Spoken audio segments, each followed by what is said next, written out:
Hi guys, good morning and a very warm welcome to the session here. I can see some of you have already joined us here. A very good morning everyone. I hope you guys are doing well and your preparations are going good too. Well, today's session, as you know, is based on your most expected questions that you can come across in this particular examination. ठीक है, तो जल्दी से एक बार share कर दो session को सबके साथ that the class has started, right? Let them know that we are starting off with the questions for your RBI Grade B. Now, these questions are not just important for your RBI Grade B, these are important for your upcoming all banking examinations, right? So कोई भी banking examination relation ले लो, so it's going to be important for that. So let's quickly start the session. But before that, I hope you have already downloaded the app for Oliveboard and also you must have subscribed to the official channel of Oliveboard. नहीं किया है तो जल्दी से कर लो, ठीक है? And yes, also like the session. अगर session को अभी तक like भी नहीं किया है तो please like कर दो. And yes, a very good information for everybody. We have the Leap Day flash sale on 28th and 29th of February. A leap towards success. So just take it, okay? So 50% off on all the subscription plans, anything you purchase on Oliveboard, 50% direct flat off here. So do check it out, right? So you have a 50% discount on these 2 days, that is 28th and 29th February. So if you want to purchase anything on Oliveboard, you can make use of this leap day flash sale, right? 4 साल में एक बार आता है leap year, ऐसा ही 4 साल में एक बार ऐसा डिस्काउंट ऑफर आता है, ठीक है? So chalo, let's quickly have a look at the first question that we have for today. So first question on your screen. Let's quickly try it out. Let's see. So this is based on critical reasoning. Let's quickly check. चलो जल्दी से इसको देखो और इसका answer बताओ. What should be the answer here? Good morning guys. Good morning everybody. जल्दी से इसका आंसर बताइए.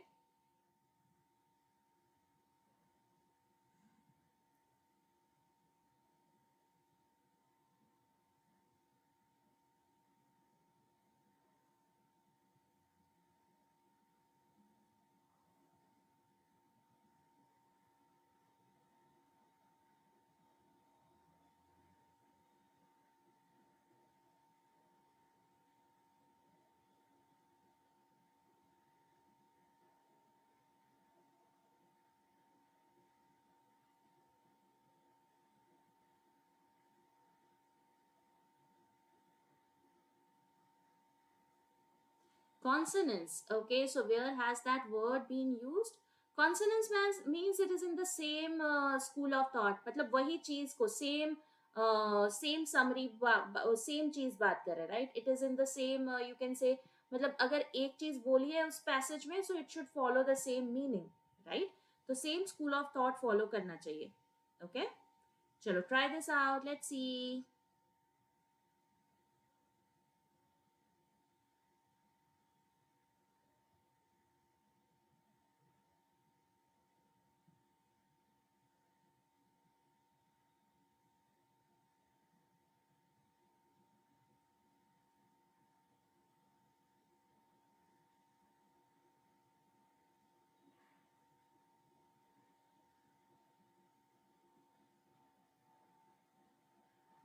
English means, Avi, it means that it should be in the same school of thought, right? It should have the same meaning. So whatever is having the same meaning, that we have to find out. So whatever is given in this particular passage, the particular line should also be having the same school of thought. Okay. So something which is of same meaning.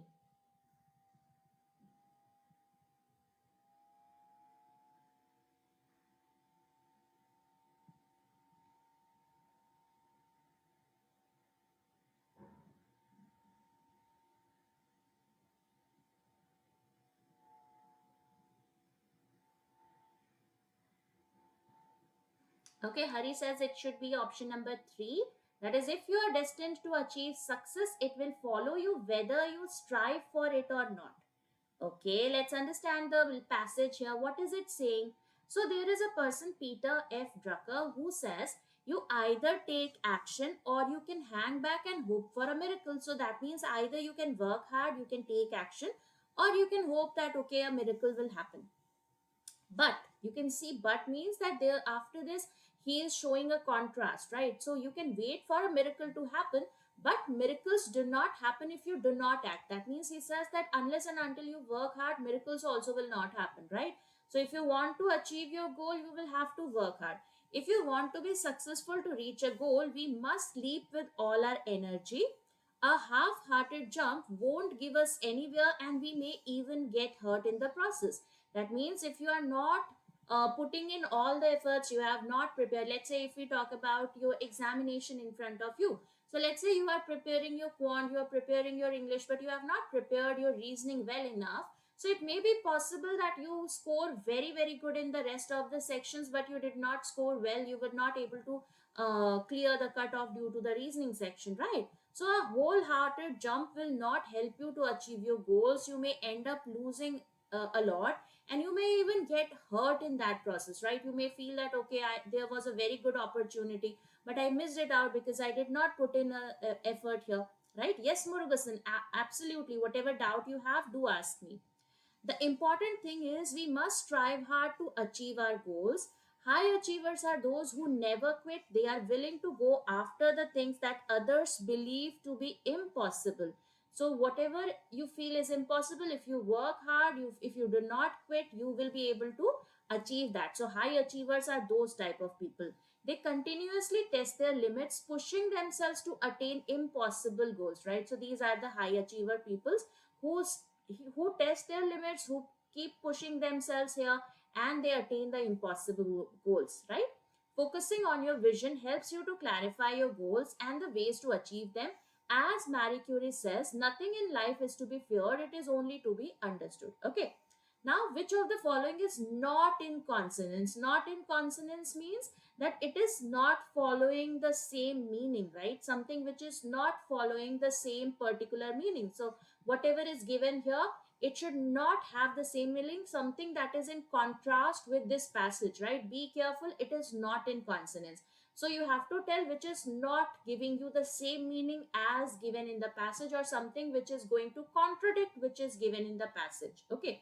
Quitters can never be achievers. You can see that is what has been given here. That is, quitters will not be able to achieve anything, because somebody who is a high achiever will never quit. That is given, right? So this is in consonance.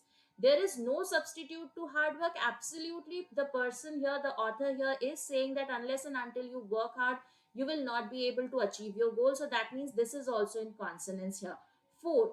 Miracles only happen in fairy tales. In real life, success follows only if you work for it with clear vision and wholeheartedly. So this is also in consonance here. Now, if you check option number 3, you can see if you are destined to achieve success, it will follow you whether you strive for it or not. So this is the one which is not in consonance. This is contradicting the passage here, because the person has very clearly said that if you do not work hard, you will not be achieving success. So you can see this is absolutely the one which is contrasting in nature to the passage given in here, right? So the answer will be option number 3. Hari, absolutely great work. So Murugasan is asking a question in syllogism whether some and some not are complementary pair or not, ma'am. Murugasan, it is very debatable. Some people will say that it is complementary pair. Some of them will say it is not complementary, right? So we have two schools of thought here. So again, I cannot help that out here, because I feel that it should be complementary, but again I have another reason to give you that it should not be a complementary pair. To have complementary means that both of them cannot be false at the very same time, because when you say that some is false, some not becomes true, and when you say some not is false, then some becomes true. It is not possible that both of them are false at the very same time. Similarly, the people who says that it should not be a part of either or will say that okay, it should not be either or because both of them can simultaneously be true, and we cannot understand, right? There is no method. Some of them feel that it should first one, that is they are complementary, some feel it is not complementary. So in syllogism there are some things which are debatable actually, right, Murugasan? Some people will say that okay, restatement does not follow, some will say restatement follows. So there is no answer to that particular question. I'm so sorry for that, Murugasan. Chalo, let's have a look at this particular question. Let's try it out. But don't worry about this. In terms of examination, I have not seen your sum and sum not to come in the examination. Mostly it is about all and some not, or no plus some, right? Mostly you will be getting these two types of pairs in the examination for your either or pair. Okay, chalo, let's try this particular question out. Let's see how this question is to be done. Let's see.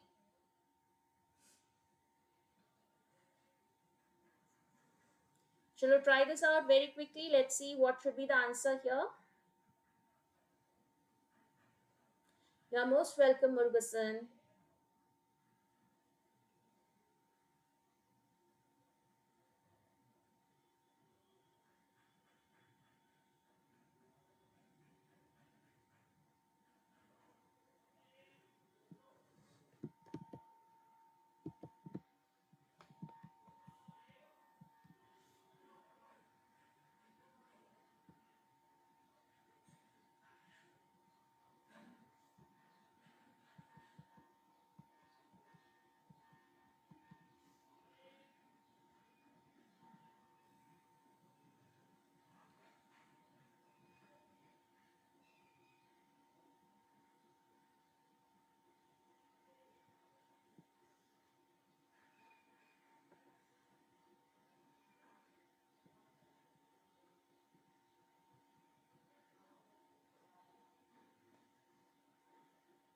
Okay, Avi says it should be option number two. Let's check it out, right? So, what is a survey here? A survey conducted by Indian Railways shows that 75% of the people by train who are traveling by train are satisfied with the service the railway is providing. A few interviewers visited a few major railway stations and asked people leaving the station if they had any complaint about the train they just deboarded. Only 25% said yes. That means 75% of the people were absolutely satisfied with the train they deboarded, right? That is the one. Now, which of the following, if true, would most undermine? Undermine means which is going to weaken here, right? So you can see we have to weaken this particular claim. Okay, undermine the conclusion of the argument above. First one, 70% of the people coming out of the station were not the people who had just deboarded a train. Okay, we will check this out. Let's talk about 2, 3, 4 pehle. Okay, let's see 2. 5% of the people approached by the interviewers refused to be part of the survey. So 5% of the people, but still we have 95% of the people. Now, out of those 95%, let's say 25% said yes, still it's a very huge number, right? So this is not going to weaken the claim. We have to weaken the most, the one that is going to most weaken here, right? This is going to weaken. It is showing that, okay, 5% did not reply. But out of the 95%, also 25% have said yes. So it's still a meaning here, right? I read it as 50%. No, it's 5%. So 2 is not the right answer. Okay. 3 dekho. The interviewer began their inquiry just after the passengers deboarded a train which was 6 hours late. So if this was the case, you can see that even if you ask somebody who has just deboarded, or maybe you wait for some time, the answer is not going to change, right? They had to suffer because you can see it was 6 hours late, so it is going to be 6 hours late right now also. And the people, if you ask them 15 minutes later, you give them a gap and then you ask them, then also they have suffered the same thing, right? It is not going to make any difference there, right? So again, it is not going to undermine or weaken the statement here. The interviewer spoke to the people at random. Now, whenever you do a survey, you have to ask randomly only, right? It is random people who you come across, of different age groups, of different, you can say, genders, right? Different types of areas, right? So it is always on random, different people. The sample survey has to be, you consider different types of people. So this is also not going to help us out here. So 4 is not the right one. Now let's understand the first one. Is it going to weaken the claim here? Let's understand. First one says 70% of the people coming out of the station were not the people who had just deboarded a train. Now let's say if you are asking somebody who has not deboarded the train and you are asking, are you satisfied with the train services, railway services being provided? Now how is that a relative survey sample that is the right one? Isn't it? Let's say if I ask you a question, you are RBI Grade B aspirant, and let's say if I ask you, do you feel that this UPSC examination is the toughest in the country? Now you may have a particular this school of thought, right? Yes, it is the toughest exam. Everybody will say yes, it is the toughest exam. But unless and until you yourself is an aspirant, how can we take the survey? How can we take your answer here? Isn't it? That is not validated here. Unless and until you have felt that, if you have not been a part of that particular journey, how can you give the answer that yes, I was absolutely comfortable? You have not deboarded from the train, so you should have asked those persons who have actually deboarded the train here. So if 70% of the people are not the ones who have deboarded, that means these 70% out of the 100%, so only 30% are the people who have deboarded the train. So on the basis of that, we cannot conclude this particular thing, isn't it? So it has to be option number 1. Are we clear, everybody? Please let me know if we have any doubts in this particular question. Everybody clear with this? Okay. Chalo, let's have a look at next question. This is a question based on data sufficiency. Okay, you have to tell me, out of the 5 options, which of the following alone is sufficient to answer the question. Okay, something which is alone sufficient. You don't have to combine anything. You have to tell out of the 5 options which, when taken alone, is absolutely sufficient to answer the question. That is, who was seated exactly in the middle of the row. Okay, let's try it out. Let's see.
Anybody, what should be the answer here?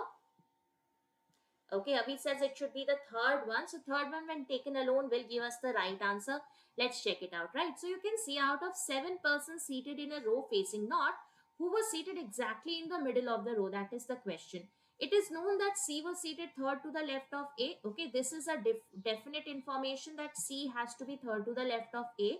F and D were seated at the extreme ends, right? So we have something like this. Let's say this is your 7 persons. 1, 2, 3, 4, 5, 6, 7.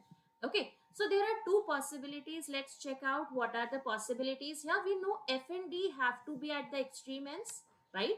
And similarly, C is third to the left of A. Similarly, we can have one more possibility, that is F and D here, and C is third to the left of A, right? So you can see 5 also. Okay, chalo, we will check. Let's see. So let's try it out, right? Let's see which of the following is sufficient to answer the question. First one. Okay, first one says B was seated immediate left of E. So you can see B is immediate left of E, B is immediate left of E.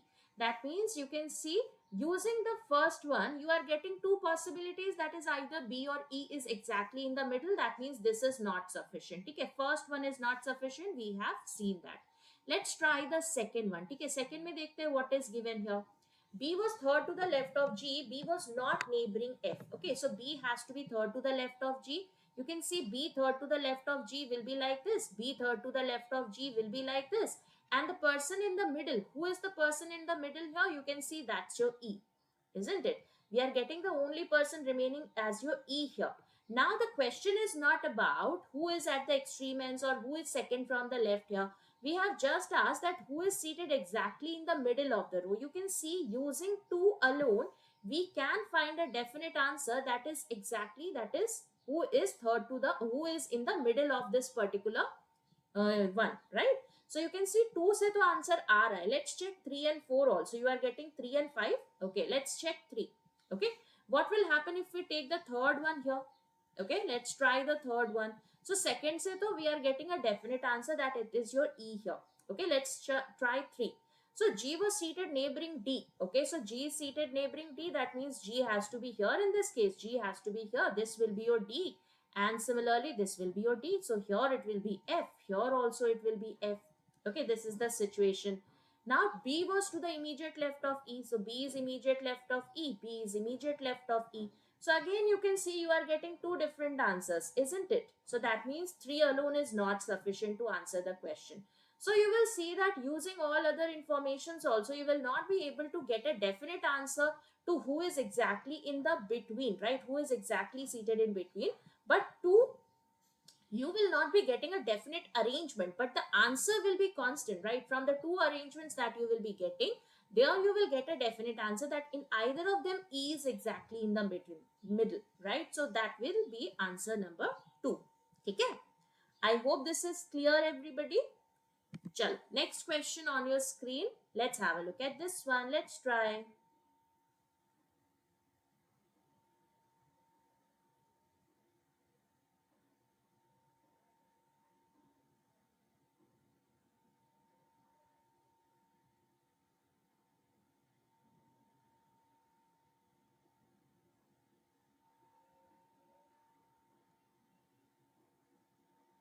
I hope everybody has liked the session, guys. If you have not liked the session as of yet, please like the session.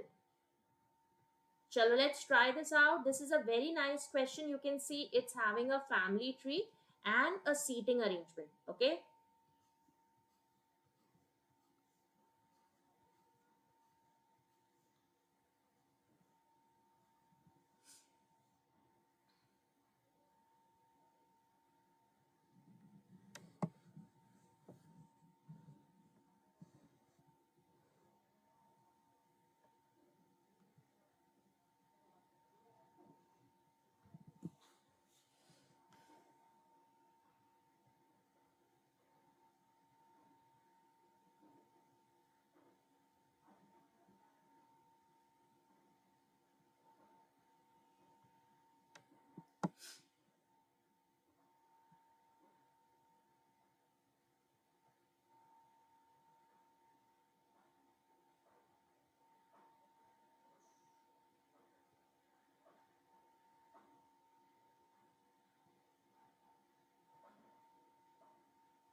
Yes, you will have to make the family tree here. Unless and until you do not make the family tree, the question cannot be solved.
Chalo, let's do one thing. Let's first try to make the family tree here. Because once you draw the family tree, guys, you can see that who is the son of A, right? Who is the daughter of A.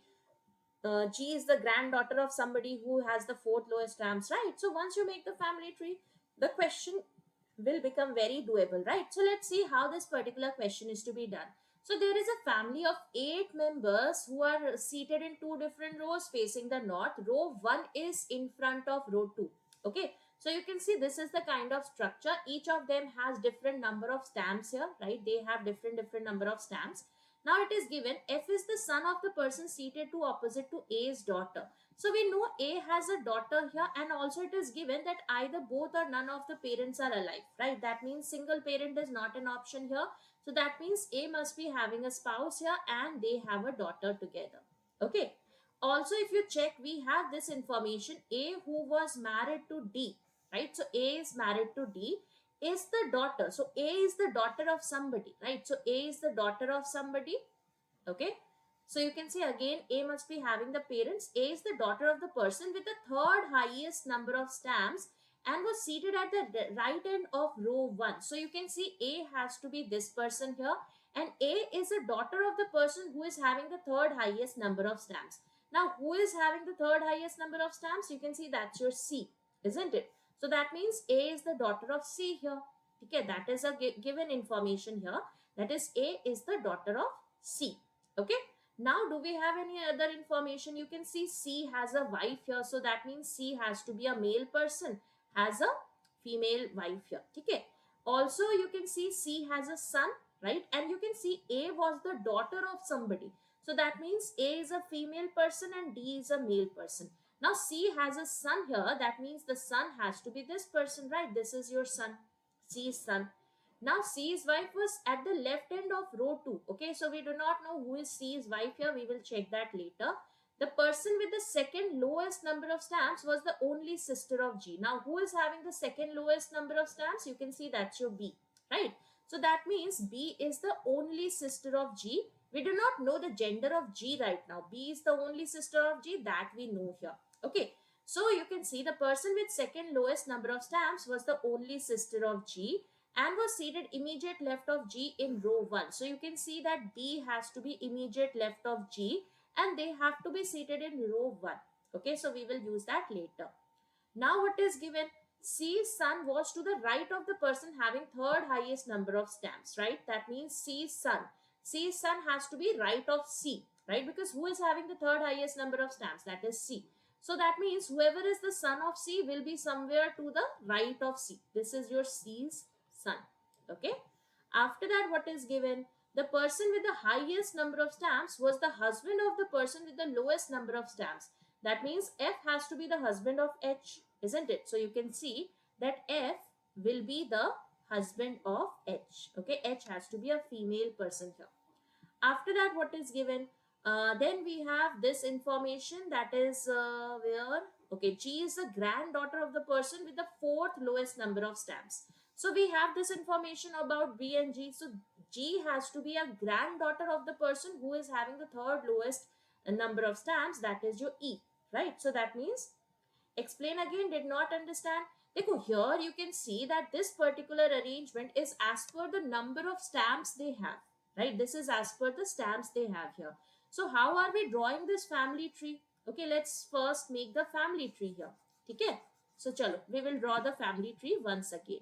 So you can see here that this is given, right? Once you see A's daughter, that means A has a daughter here. Okay, A has a daughter and it is given either both or none of the parents are alive. That means single parent is not an option. That means A must be having a spouse.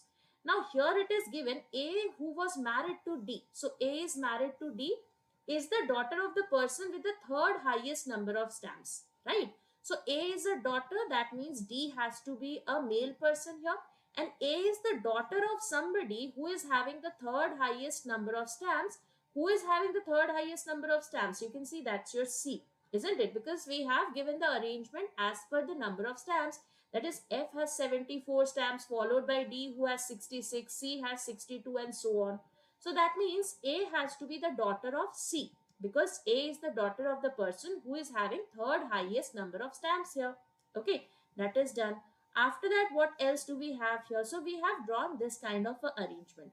Also, it is given C's wife was seated at the left end of row 2. So that means C has to be a male person and has a wife here. Okay, so C's wife is seated at the left end. Whoever is there at the left end is seated at that particular position. Also, if you check, C's son was to the right of the person having third number of highest stamps, right? So C has a son as well. So that means C must be having a son here. Okay. So you can see this kind of a family tree we are getting right now. Okay. After that, it was how do we find F and H as a couple? It was given the person having the highest number of stamps was the husband of the person with lowest number of stamps. Who is having the highest number of stamps? That's your F. Who is having the lowest number of stamps? That's your H. So that means F is the husband of H, right? So that is the situation. Now it is given G is the granddaughter of the person with the fourth lowest number of stamps. Who is having the fourth lowest number of stamps? That's your E, because she has 54 stamps, right? He or she. So that means G has to be the granddaughter, right? G has to be the granddaughter of your E, isn't it? So you can see B and G will be where? This will be your B and G here. Okay. So G is the granddaughter of E will be like this, right? Now you have to make your F and H, right? F and H have to be there.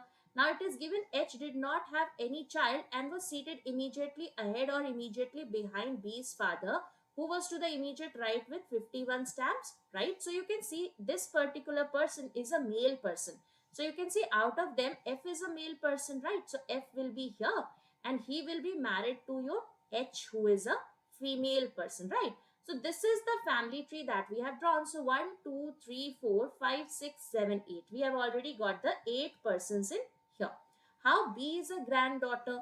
Because you can see it was given that there has to be this situation, that is we already had A's daughter, right? A had a daughter here. So you can see this was your B, right? This was your daughter whose name we did not know, right? We did not know the name of the person.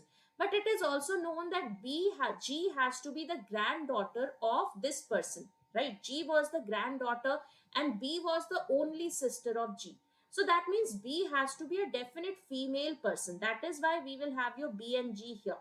Okay, because it is also given that H does not have any child here, right? So H is not having any child. So G and B, G has to be the granddaughter of E will be possible only for A and D here. Okay, that will be the only possibility of E. Okay, I hope this is now clear. So this is the family tree that you have got here. Okay, now it is given C's wife was seated at the left end of the row. G can be daughter and B can be son. G can be daughter? No, because it was given here, right? It was given that B is the only sister of G, right? If you check it out, it was given here somewhere. Kangya, the person with the highest number of stamps, no. Where is it? G. Okay, let's check once, right? This information was there, no? B is the only sister of G. Where is it? The person with the second lowest number of stamps. Just check the second one, right, Avi? The second line here, the person with the second lowest number of stamps was the only sister of G. So who is the only sister of G? That's your B, because she is the one who is having the lowest number of stamps. So we know that B has to be the only sister of G. So that means B is definitely a female person here. Okay. And G is already a granddaughter. That means G is also a female person. Okay. I hope now it's clear. So you can see this will be the family tree. Now it is given. We have already seen A is seated here, right? Because that was directly given. Now C's wife was seated at the left end of row 2. So who is C's wife? You can see that's your E, right? So that means E has to be this person here. So C's wife was seated at the left end of row 2. Done. The person with second lowest number of stamps was the only sister of G and was seated immediate left of G. So that means B and G should be like this. Okay. C's son was immediate right of the C's son was to the right of the C, that we already know. So who is C's son here? That's your F. So that means F should be somewhere to the right of C. Okay, F will be seated somewhere to the right of C. We will use that later. Now what is remaining here? Let's see. So D is the daughter of the person with the third highest number of stamps and was seated at the right end of row 1. Okay, so you can see this information we have already placed. that is A who was married to D is the daughter of the person with the third highest number of stamps, and A was at the right end of the row 1. So A is already at right end of row 1 here. Now G is the granddaughter of the person with fourth lowest number of stamps. Okay, H did not have any child and was seated immediately ahead or immediately behind of B's father, who was immediate right of the person with 51 stamps. So who is immediate left of B here? B has to be immediate right of the one who is having 51 stamps. That means you can see it is given B's father, right? What is given here? Where is it? B's father, who was to the immediate right of 51 stamps. So who is B's father here? You can see that's your D, right? So we know D has to be immediate right of the one with 51 stamps, that is your G. So D has to be immediate right of G. That means your B, G and D will be something like this, right? And we know that they have to be in row 1. That we already have seen that this G and D were in row 1. So you can see that B, G and D will be like this. Okay. I hope this is clear. Now it was given that H, who did not have any child, was seated immediately ahead or immediately behind to B's father. So that means H has to be immediately in front or immediately behind your B's father, that is your D. So that means H has to be either here or here, right? So you can see H will be this person, and now you can place your C and F because F has to be towards the right of C. So F will be this person and C will be this person. Okay. Why in row 1 it was given here, right? It was given that G, right? This particular information that is here. Okay. Just check it out. I'll show you just a second. So this is given here, no? That is this row 1. So you can see the person with the second lowest number of stamps was the only sister of G and was seated to the immediate left of G in row 1, right? That is given here. So you can see the person with the second lowest number of stamps, that is your B, right? So we are talking of B here. B was the only sister of G. So B is the only sister of G and was immediate left of G in row 1. That means B has to be immediate left of G and they have to be in row 1. So you can see B and G have to be in row 1 and D has to be immediate right of G. So B, G, D will be in row 1 only. Okay. I hope this is clear, everyone. Okay. Are we clear, guys, with this particular question? Clear? Chalo. So these were few questions that we had for today, right? I am going to give you one homework. Ma'am, can't we take row 1 facing south and row 2 facing north? No, it is directly given. Na? They are facing the north here. Okay, they are facing the north. That is given here. Okay? Chalo. So guys, I'll be wrapping up the session here because there is no light, right? I'll have to end the session here because today we have a power cut and my laptop is going to shut down. But anyways, don't worry, we will be having more questions on Monday, right? Monday, Wednesday on a daily basis, we are having these sessions. So don't worry.